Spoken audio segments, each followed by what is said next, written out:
Hola, bienvenidos. Mi nombre es José Manuel López García.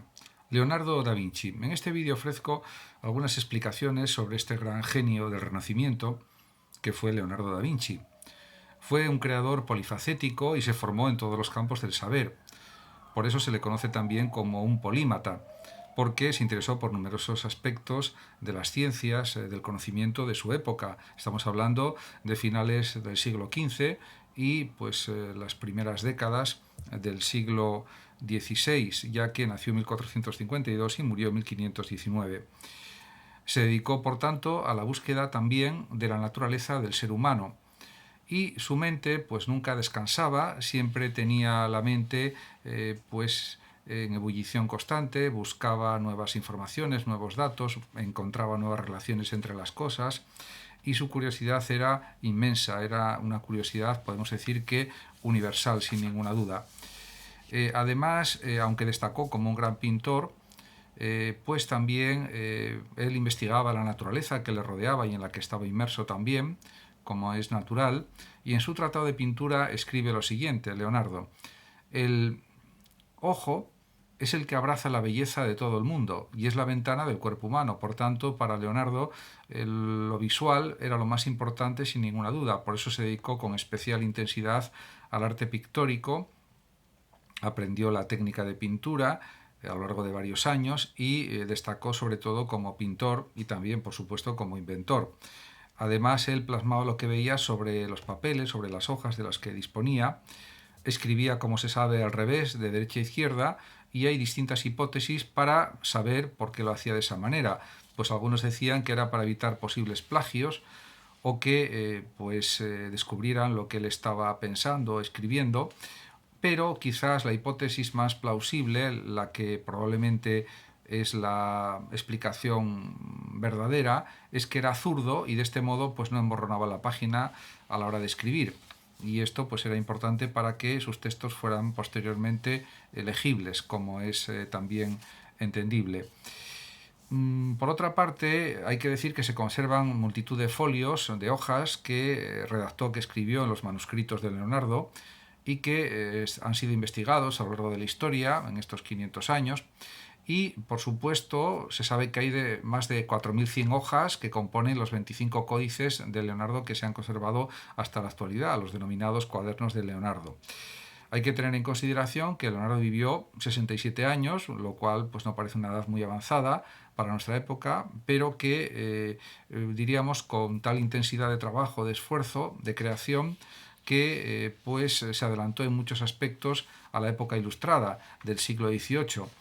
Además, podemos decir que en sus códices se hallan las bases de los grandes avances sociales y mentales que la humanidad realizará después. Están prefigurados muchos desarrollos de la modernidad. Incluso que inventó un prototipo de coche en madera, lo cual o de automóvil, con lo cual también hasta en eso se anticipó al futuro. Podemos decir que no se conservan todas las hojas que él escribió, todos los manuscritos de Leonardo, son una parte de los que realizó. Y, por ejemplo, se están digitalizando 570 páginas de manuscritos de Leonardo online gracias a la Biblioteca Británica y a Microsoft. Y esto seguirá increciendo, se supone, en los próximos años. Fue indudablemente una de las mentes más inventivas del Renacimiento. En la actualidad hay catalogadas unas 7.000 páginas de sus obras, de sus anotaciones, y se considera que deben faltar aproximadamente unas 14.000 páginas que todavía no se han encontrado, pero que se siguen buscando.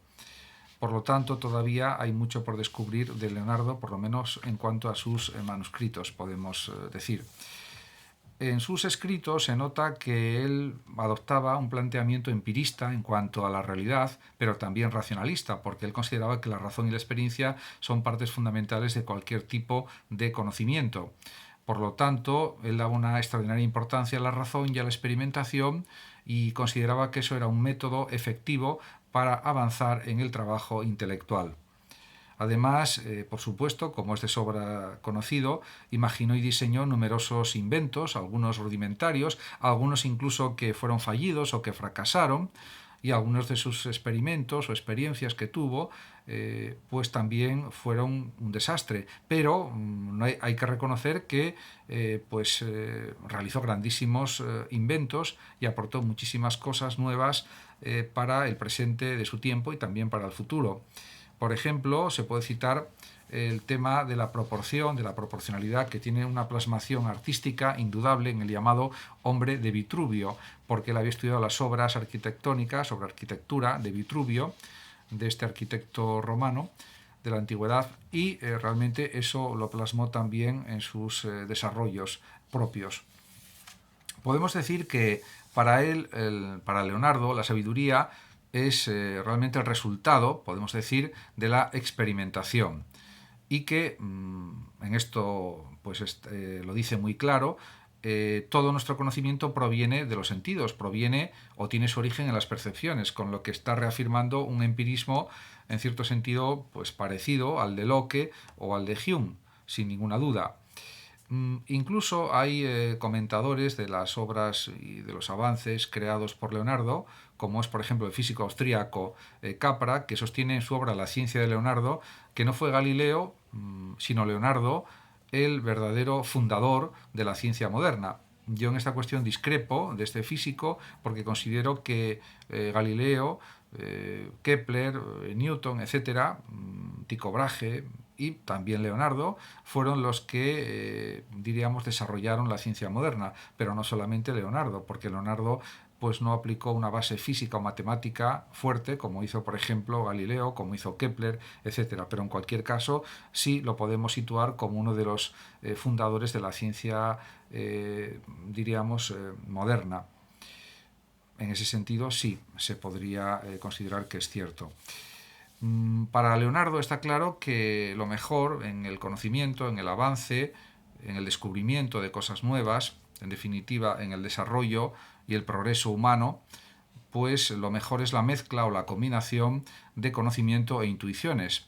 Y está claro que convirtió sus ideas, sus bosquejos, sus esbozos en inventos de todo y para todo, porque, por ejemplo, realizó esbozos o inventos de puertas con mecanismos automáticos, de prensa para la producción de aceite de oliva, por ejemplo, distintos tipos de muebles, diseñó pues un tipo de asador, por ejemplo, y también elaboró avances para aplicar en la industria textil de su tiempo, artilugios para la estampación, máquinas para la fabricación de monedas y medallas, etcétera, etcétera. Todo esto pues, nos indica que sus intereses eran muy variados y que él se interesaba por todo lo que existía en la realidad, ya en el campo de los vuelos, diríamos de los inventos aéreos, podemos decirlo así, también desarrolló unas alas mecánicas inspiradas en las aves, en los pájaros, y también unas telas extendidas para aprovechar la sustentación del viento y la fuerza del viento. En relación con la hidráulica, respecto al agua, estuvo a la altura de los mejores ingenieros hidráulicos de la época, de su tiempo, y mejoró también las estructuras existentes, como por ejemplo los molinos de su tiempo, los pozos, por supuesto también las bombas para extraer agua. Y en cuanto a máquinas de guerra, pues también inventó varias, inventó una especie de prototipo de tanque, inventó cañones y aplicaba su ingenio a cualquier tipo de invento que fuera útil tanto en la paz como en la guerra.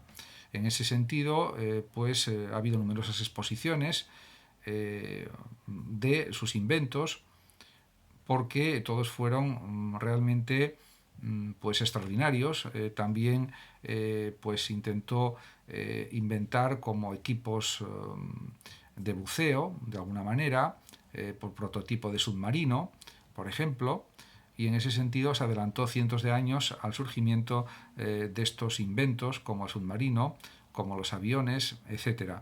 Diríamos que su curiosidad se plasmó de una manera pues muy creativa, inventando todas estas máquinas, todos estos artilugios. Y también se ocupó de estudiar el cuerpo humano, de ver el funcionamiento de los órganos del cuerpo humano, y además Esto lo completó con un estudio de la perspectiva en pintura, por ejemplo, de las sombras y las luces, de la aplicación del color, y también estudios de tipo geométrico, etc.